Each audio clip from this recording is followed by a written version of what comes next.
We're the diving group from the Dutch Navy, and we're currently on our way to look at some pipelines on the bottom of the sea. We're looking for to see if any damage is done to the pipes. Damaging these infrastructures can cripple a society. So I think it's essential to prevent that.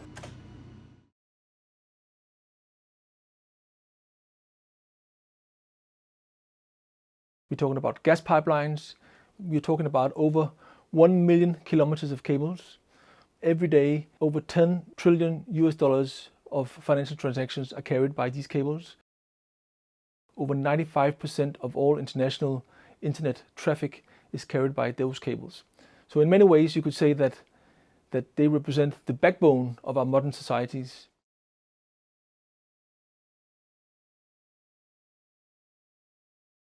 We have seen damage to a cable connecting Lithuania and Sweden, another connecting Germany and Finland, and most recently a number of cables linking Estonia and Finland.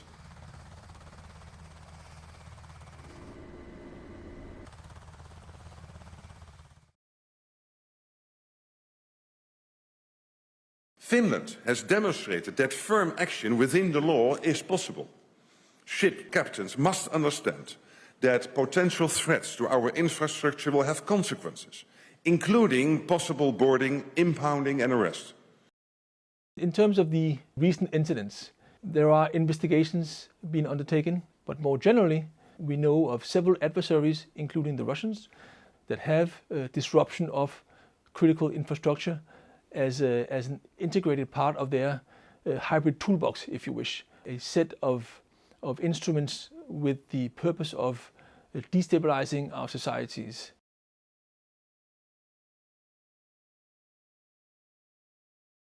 At this moment we're on the Netherlands mine Undersea.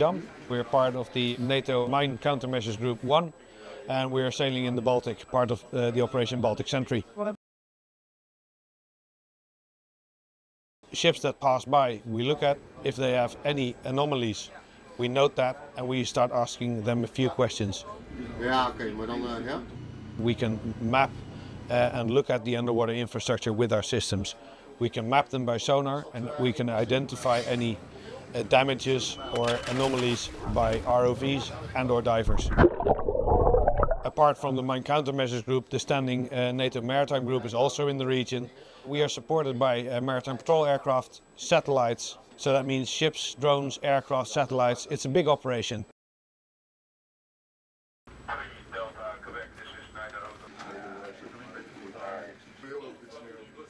We've established a cell here at headquarters to coordinate efforts, and we have established a network amongst NATO and allies and the private sector to share information.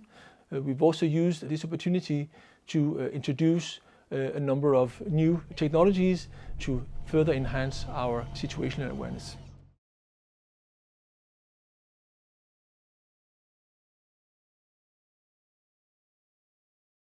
So right now we're going to head out in one of our reefs and I'm going to show you the sensors and the vehicles that we use for the protection of the critical undersea infrastructure. Okay, thank you.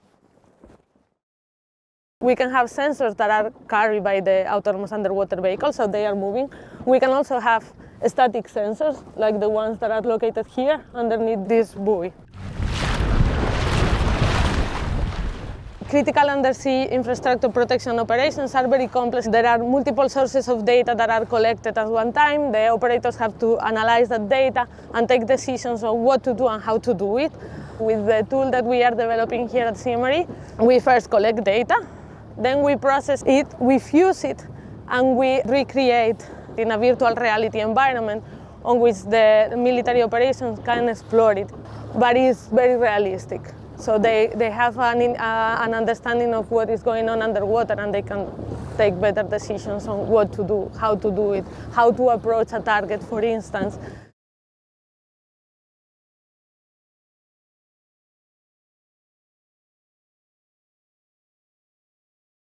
Let's imagine that these coffee beans are vessels. There are more than 100,000 vessels that every day they sail all around the world. Keeping track of them all for a human operator is nearly impossible. Each of these vessels at the same time might be a threat to our undersea infrastructure, and thanks to our AI technology we are able today to keep track of them all and also promptly alert the operators of possible erratic activities being performed at sea.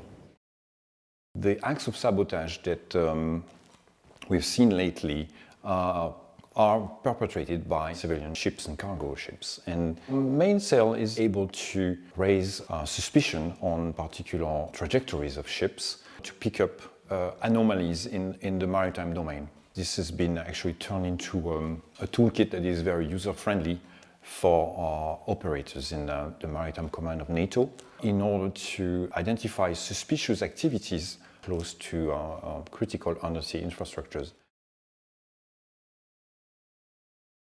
Critical infrastructure, as the name suggests, is absolutely critical for our societies. We need to stay ahead of the game. We need to invest ourselves. We are working with a multitude of different assets, from seabed to space. Keeping a technological edge is just paramount for our security in all domains.